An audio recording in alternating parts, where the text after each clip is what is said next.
How y'all doing? Thank you for joining us here for our reverse engineering talk. It's my pleasure to introduce Sydney Jones. She's a cybersecurity researcher with expertise in reverse engineering, vulnerability assessment, and AI evaluation.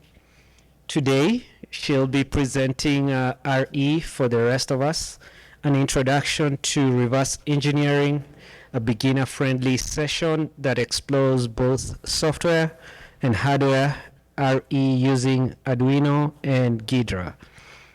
From toggling LEDs to inspecting binary behavior, Sydney will walk you through fundamentals in a hands-on, engaging way. Please join me in welcoming Sydney Jones. Yay. Thank you. Hello, everyone. This is my second talk that I've given at DEF CON, and I'm truly happy that you're all here. So first, to just talk a little bit about myself. I've already had a great introduction. I'm currently a PhD student at Virginia Tech, and reverse engineering is something that I'm starting to learn more about. And so for me, it's like, as I learn, I want to be able to teach at the same time. But outside of work and school, I also have some other interests. My other interests are gaming. I like Animal Crossing. That's a picture of my Animal Crossing house. So it's like all pink, and I've done all the possible upgrades. Like, my bank account on Animal Crossing is high. And then I love Apothecary Diaries. That's one of my favorite ones going on right now. I also like painting, like acrylic and watercolor. And that's a photo of me when I went to Paris last, and it was amazing. So to quickly talk about our agenda, first we're going to talk about an intro of what is reverse engineering, but then we're going to have to start doing a lot of exercises, and it's going to go like really fast for us to complete everything. We're going to do a continuity test on our Arduino board using the multimeters that were handed out. We're also going to identify the different chips on the board to see like, oh, this is your whole, like, this is the chip and this is what it does. We're then gonna look at assembly and look at the executable. We're gonna flash firmware to the Arduino Uno, and then we're gonna go use Ghidra and show the executable code being decompiled. And then lastly, we'll talk about any takeaways and resources. So since we are moving fast through this, if you're interested, download Ghidra here. And if you're interested in flashing the firmware to the Arduino board, go to this GitHub website. So that's why I have a picture of Anya there, because we're like, she's Russian and we'll be moving fast as well. But also, if you have any questions, like, please stop me, because I want it to be very involved and for everybody to feel like they gained a lot from this talk as well.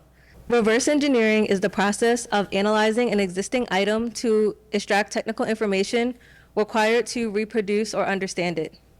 So reverse engineering looks at something to see how it works. The goal is not only to replicate it, but it's also to understand the security structure, logic, and it could be hardware-based or more software-based.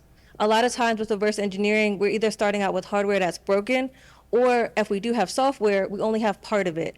So we have source code, but we don't have it, we don't have the binary yet, or we have binary with no source code. But also reverse engineering involves having physical access to the hardware. And a lot of times we look at data sheets and we try to find any existing documentation.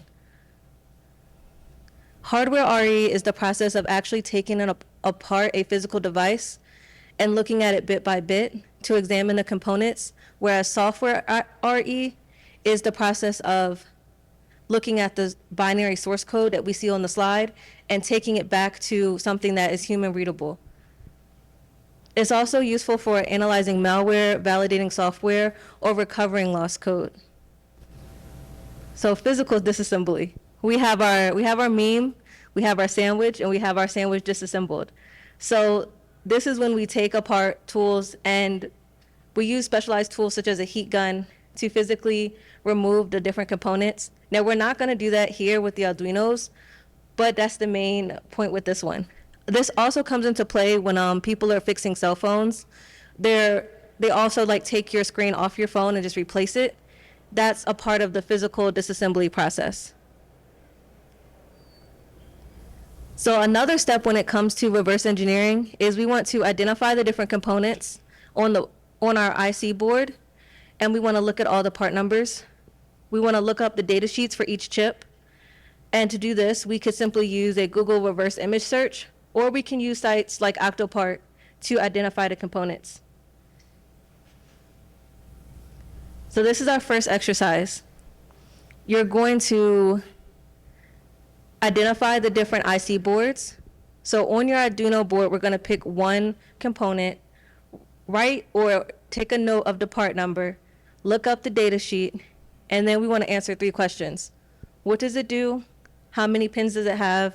And what interfaces or protocols does it use? So I put that on a slide because I know that it was really hard to see on the boards. And then I also have a zoomed in picture so that everyone could actually see it.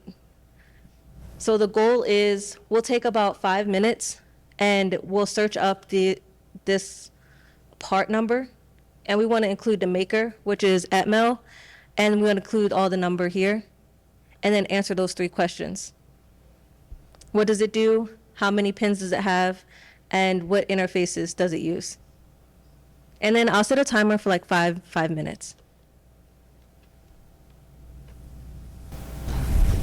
Also, during this time, if there are like any questions, you can ask a question related to the exercise too. And also, as like a cheat code for this, the GitHub link that I did show earlier, for my GitHub, it's if you have the GitHub code, the GitHub link from earlier, you could just go there, and there will be data sheets to search from instead of having to go online. I can just show that as well. So like, go to this GitHub, and then there are data sheets there. Has anybody found one? All right, well, I'll go into it. Well, actually, no. Does anybody have a solution for the first one? Like with this first ATmega Mega 16, what that does? Yep, okay. Thank you. All right. So this board here, this is a USB to serial converter. It has 32 pins, and it uses UART serial as well as USB. And the reason why I included this picture is because looking at the data sheet does tell me all that information, but also when I look at the board, I can see that all these connections here, they actually connect to our USB port right here. So I know that's like, okay, it probably has something to do with that component, and I know it's connected to this too. I can see it connects to other stuff, like maybe my oscillator that's right next to it, some resistors. So it's like I'm taking my visual knowledge into account, but then also leaning on the knowledge I gained from the data sheet too. The next one, this is a 16 megahertz crystal oscillator, and this board is going to be present on, this component is going to be present on most chips because it provides a clock signal that allows timing for your microcontroller. It only has 2 pins. This is a passive timing component, so it doesn't have any interfaces or protocols. But without this oscillator, the processor wouldn't know how to do a wait command or a delay command. And this is essential for running everything at the right pace. Then next, we have a 47, I think it's called farad, like microfarad, 25 volt capacitor. And this is important for how we power up our board. So our board has 2 different voltage outputs, a 5 volt and a 3.3. And our capacitor allows both of those supplies to happen without having any voltage fluctuations. And this also has 2 pins, and this is also a passive, just normal component. And then lastly, we have our ATmega. And so this allows us to have this is the brain of the Arduino, and this handles our input and output and controls peripherals. It has 28 pins and uses UART. And because of our ATmega, these are the ATmega pins here, and these are our digital pins, we see that it actually bridges the connection there. So it's directly connected to the board. Like we could see like how it's set up by just our circuit setup. And this is also important for later on when we use our digital write and digital read commands.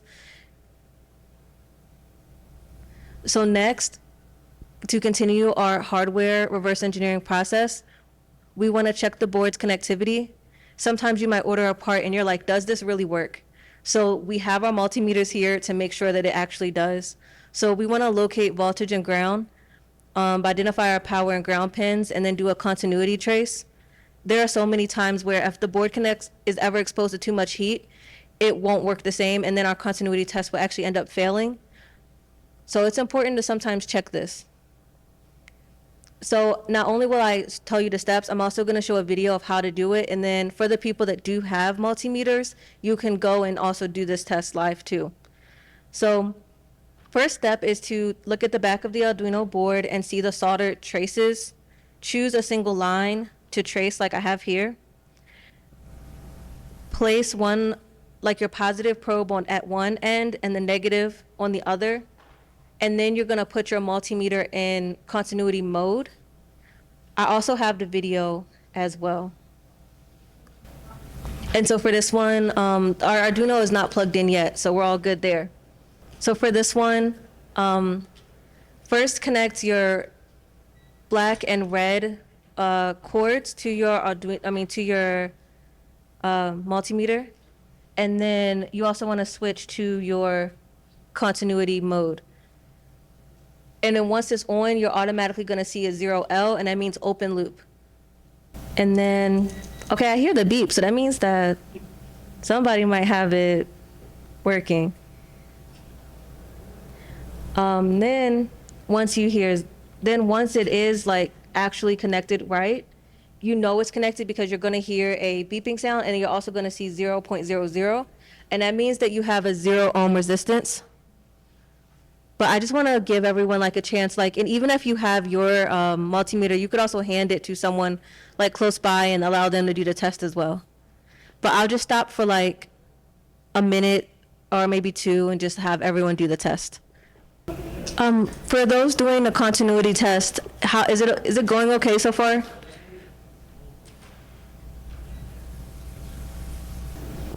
All right, I think we're all good there.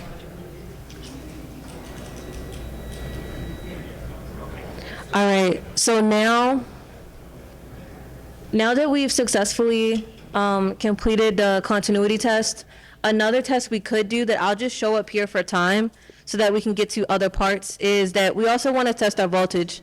Sometimes this is very important as well because we want to make sure that it's actually functioning as expected. So what I did was I hear something working, so that's good. So I had I'm testing both my 3.3 and my 5 voltage outputs to make sure that they're working as they should. And I see that I have my 5 volts and I see I have 3.3. So this is just important to make sure that your board works. All right, so now that we've done that, we're also going to locate our diagnostic ports. This is another step to hardware reverse engineering. This provides direct access to the device's internal systems. Many times you'll have UART, JTAG that allow you to read your system memory. Shout out to everybody who I hear the beep, so I know that it was actually, that y'all had it working, which is cool. The ports such as UART and JTAG allow you to bypass many security mechanisms and are valuable to extracting and analyzing your firmware. And in our Arduino board, that's our focus for this one, we have a USB socket, a USB type B socket, but this I included as well to just show all the different types of USB. So now that we've done that, we've completed our hardware part. just like Ash, we actually want to collect all the possible firmware extraction.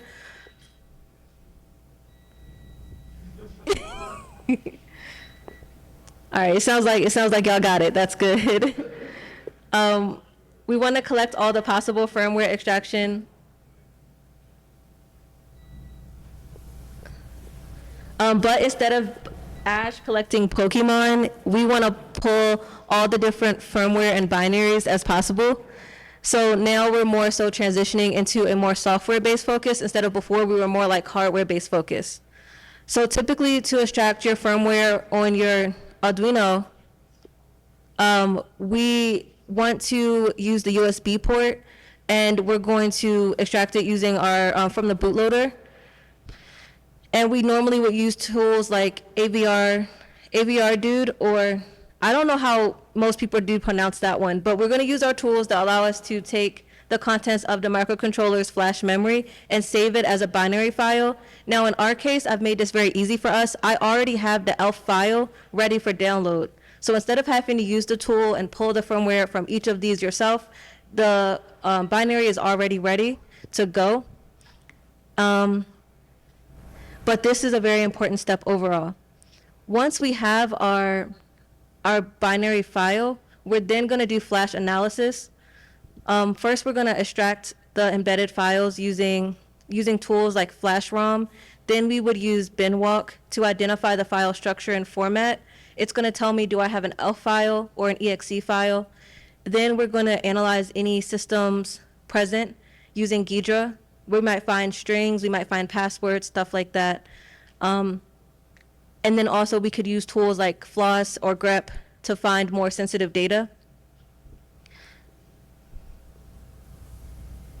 And we will walk through like this process. We're actually going to walk through this later on.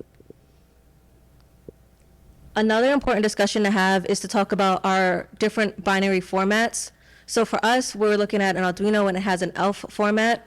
That stands for executable and linkable format. And that is because Arduino is more like a Linux-based system. It's also open source. And these type of files can be analyzed using objdump and GDB. But also EXEs are important as well. And these are more Windows-based systems.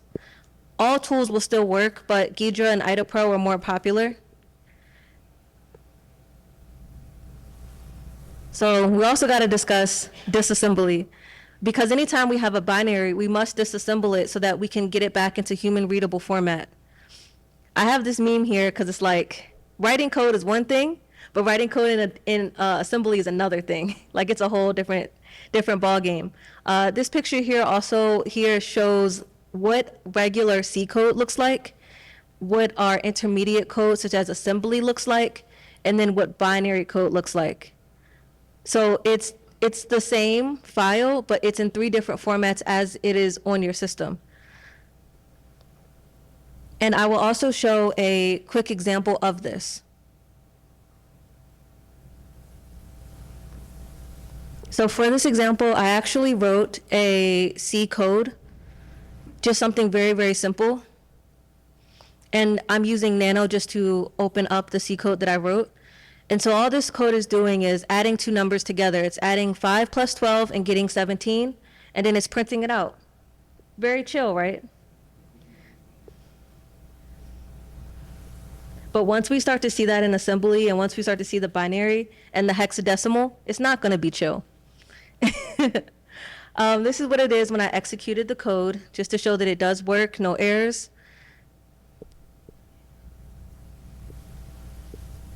And then this is the assembly instructions that go with that same code. But even looking at this, although it is a lot, it's not so bad. We still see that there's 2 functions that are declared called EAX and EBX. We see that they're added together. We see that it calls printf, which is something that might lead us to say, oh, this is C code versus being another language. So even though it's slightly more complicated, it's still somewhat. And I also added some comments here so that I could be able to document and know my thought process here too. Then we're going to look at our binary instructions as well for this.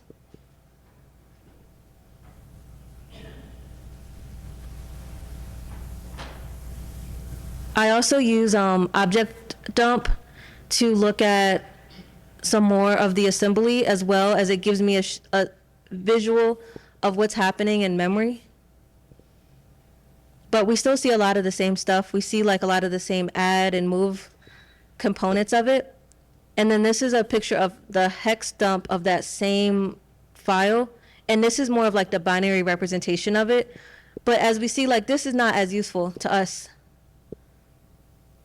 So what happens is a lot of time we get this one, we get the binary, but we need to go back and try to get the C of that same code, and it's not easy to do that. But I hope that this was just good to see the different representations of one file that we have.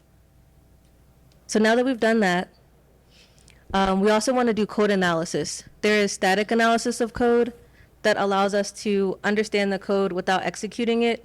And then there's dynamic analysis that allows us to run the program to observe behavior. And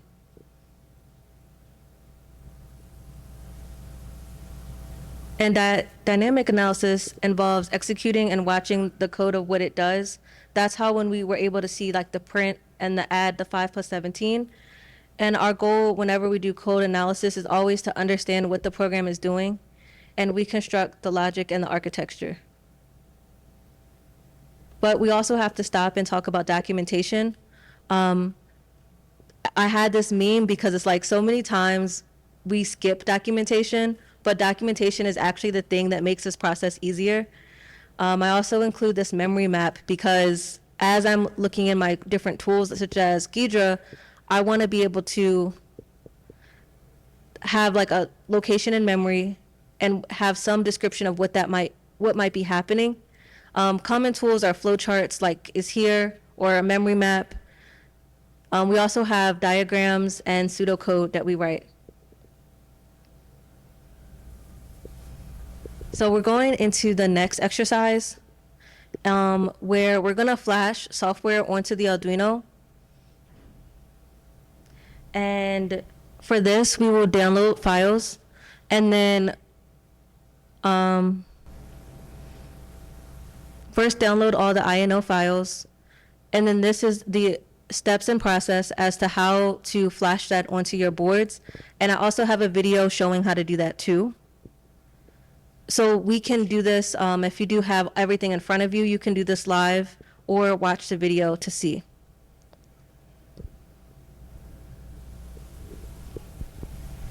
So first we're gonna go to our Arduino Cloud platform.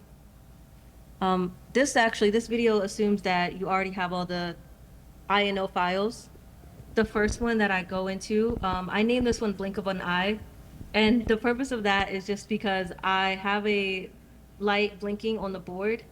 So that's the function of the code.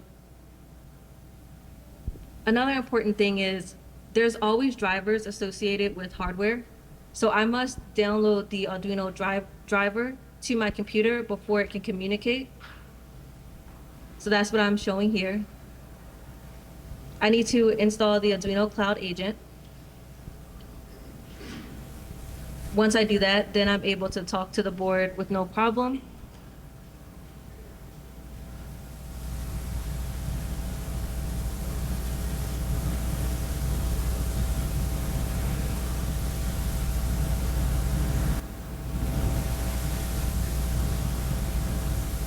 Okay, now that I have that done, I'm gonna verify the code, and then I'm going to upload the code to my board.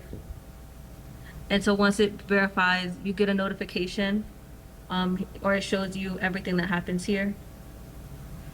And this code is actually very simple. It just blinks the LED for half a minute in 200 millisecond intervals. Sometimes uploading does take a little while.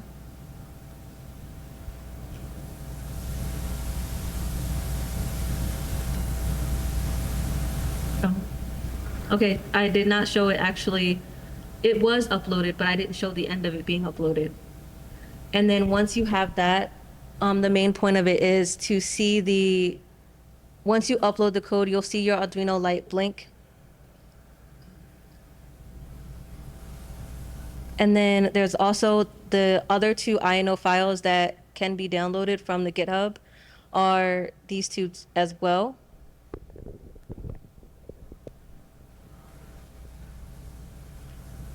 So does everybody have the INO files downloaded from GitHub that is following along? Okay. All right, that's cool. No, it's good. It's good that I'm like, I don't want to race past things or not fully explain. So I can do the same with my computer too.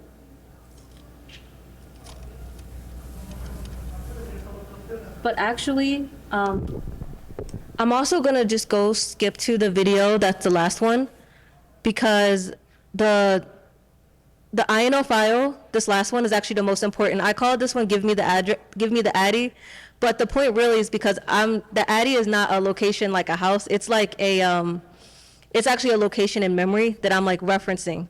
So that's why I use that as the name. But this is the code that is currently a part of the so this is the header file also. And this is the INO file that I mentioned downloading. And once this is uploaded, it's going to do two things. It's going to add two integers together, but it's also going to print out the user credentials. And I show that in the video of how this works.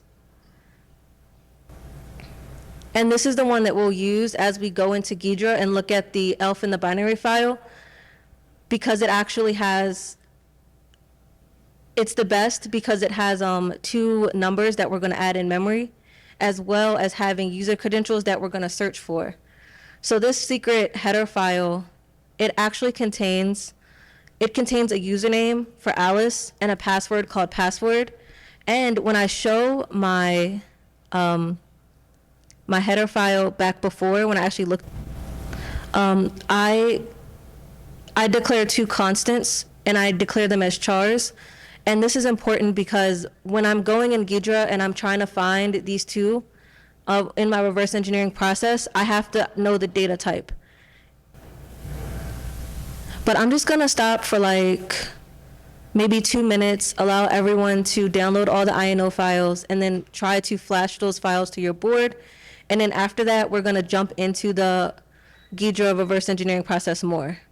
And then also, like, from the audience, give some feedback of, you know, how things are going as well, for those that are following along with it. Okay, so now that we've successfully flashed to our board, we saw different codes running. We're now going to go to the actual tutorial of analyzing our C code in Ghidra. So as part of this, we have 3 objectives. We want to locate the main function in the decompiler. We want to observe how variables are mapped to registers or memory. And then lastly, we want to identify the username and password that we saw in the header file from before. I also had a short tutorial on getting up and running with Ghidra for trying to install. But for the sake of time, I am just going to jump straight in and show everything instead of starting all the way back at the beginning of just installation. It's launching right now. Just give it a second. All right, so this is the main. When you first launch Ghidra, this is what it looks like. And the text is very small. But the first thing I did is I opened up the, this is what so this ELF file is available on my GitHub. And this is the ELF file of the C file that we saw before, or the INO file. Like, so when I showed the give me the ADDI, .INO, this is what it looks like in binary and in assembly. Ghidra went in and they analyzed it for us. So on the right side of the screen, or on this side of the screen, we have, I want to make the font bigger because it is kind of hard to see. All right, so unfortunately, I'm not going to be able to zoom in. So I'm just going to have to go and just try to explain the best with the font being little. But on this side of the screen, this is all of my assembly. Assembly is good, but we're not going to spend a lot of time looking at that. Instead, we want to spend more of our time looking at our decompiled code. All right, so yeah, I did not mean for that to be that difficult, but this is actually the view that we want. This on the left side is our assembly, and on the right side is our other part of the code, the disassembled code. And I do appreciate everyone for just kind of like being there with me. There's gonna be a lot going on the screen. I do have notes up here too, but it's fine. You guys can see them as well. But just going back, like here we were able to see that we don't have to do much to find our main function because it already tells us like, I was trying to do too much, but I think this is fine. So I'm just gonna quickly just explain what I was trying to originally explain and try to get back on track. All right, I'm sorry about that. So first, we have our two different ways of seeing our code, and in our source code, we have 4 integers that we want to try to locate. The first objective was try to locate the main function. Although it's really small, you can see that. And it also is there here.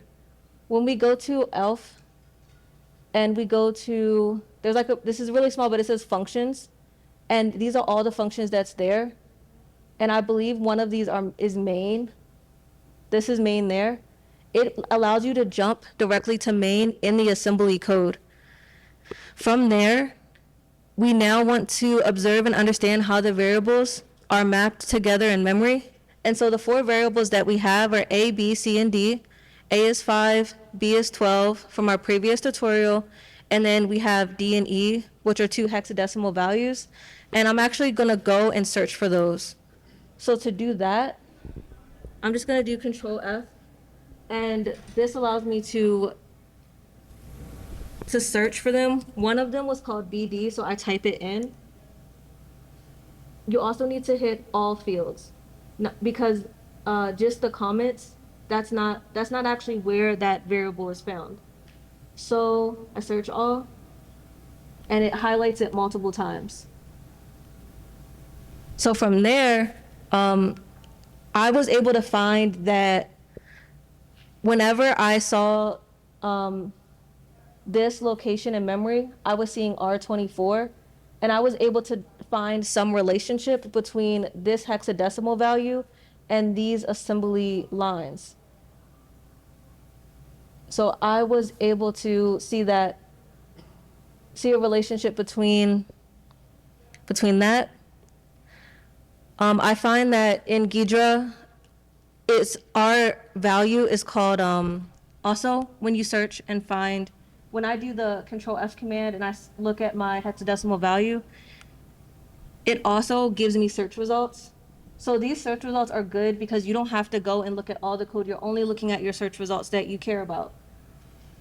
And I find that my hexadecimal value of BD is R24 on their code.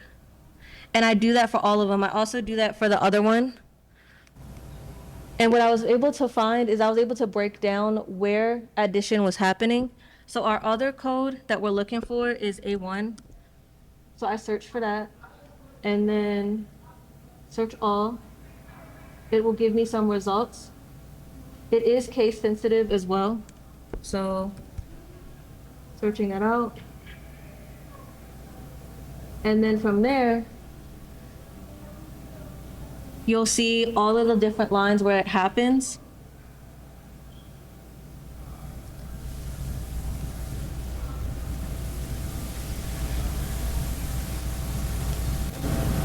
So now I'm gonna go to trying to find the user credentials. And so what I do for that is I just actually, we discussed a little bit about finding strings in our previous section. So for there, so I go to search and I go to for strings. And this is gonna find every single string that is in my code at all. I don't have to go through any more work for that. And these are all of my string values here. And again, sorry for the small font, but what you find is that your username being Alice and your password being password123, that all of that was actually, it was hard coded into the header file that we saw before. So because of that, Ghidra is very easily able to track that, even though it only had the binary. So it only had the binary of the code, but it could still find the actual username and password that we downloaded and that we used with our Arduino earlier. I can also find it in assembly, but it won't be as easy or as nice. But I could also just search for it this way as well. But when I do search it,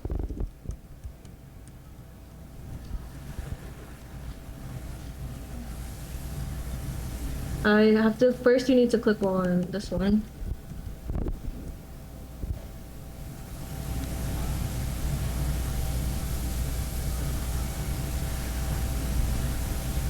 And what this shows is these are all of the different letters or characters of the password broken up. And this is all of the locations in memory where it's actually stored. So we're able to find that that the way our code works is it saves each letter of our password, one character at a time, and every single one is saved at a different location. So this is my very simple and very easy Ghidra tutorial here. It wasn't supposed to be anything too crazy or anything too much. I kind of just wanted to show some relationship between C code, assembly code, and binary code. I'm gonna hop back to the slides to close us out. So we completed that. These slides actually also will be available on GitHub. So like if you do have the time and you have the interest, like you can walk through each and everything as well. And I definitely highly recommend doing that. I also even have a little video of how to install Ghidra and do all that stuff. So for our tips and takeaways, I have my Naruto here. You know, Naruto wants to be Hokage, but it takes time, it takes energy, it takes work, and it also takes some repetition and practice as well for him, just like it does for us when it comes to reverse engineering. It can feel overwhelming at first, but you don't need to know everything to start. Focus on learning a few core tools like Ghidra, Binwalk, and Object Dump. They're all available on Kali Linux, which is free. And then use this to build your experience, and you will definitely gain the skills that's needed. My other tip is to always document your reverse engineering process, because when you find a similar device, it's very helpful if it's already documented, and it will make like doing the next task 5 times faster. And then lastly, practice makes patterns. The more you do this, the better it'll get. Some future learning resources are these two one YouTube page and then one of this GitHub IO. This one is really good for me. Like I've personally walked through like at least about half of these, and I'm working on doing the second half of them. These helped me a lot to gain a lot of skills and experience here as well. And then I also just want to show you my GitHub page so that you can easily find all this material like slides, all the files, the headers, everything that you needed. Also, I even had the Ghidra exported on my GitHub so that that will be really good as well. So this is my page. Well, actually, my page is shown on the slide, so I'll just like let you go through that as well. And then this is my LinkedIn also, if you would like to connect with me later. But I definitely appreciate it. I appreciate you all attending and taking your time to spend time with me for the last hour or so. Yeah. And then if there's any questions, I'm welcome to answer them.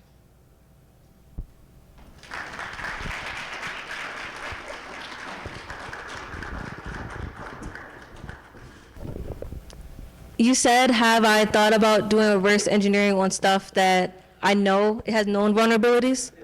A little bit. Somewhat. I would say, yeah, like, I mean, it was very helpful, especially like, let's say you have a binary that has a known vulnerability. I would say doing, like, looking at it that way. Also looking at like malware and different executables that I know cause vulnerabilities. Yeah, definitely. All right, yes? Okay, that is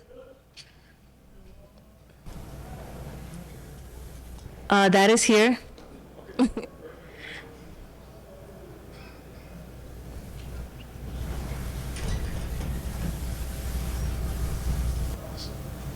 Yes, and again, thank you all for just attending the talk, and I hope you all enjoyed it.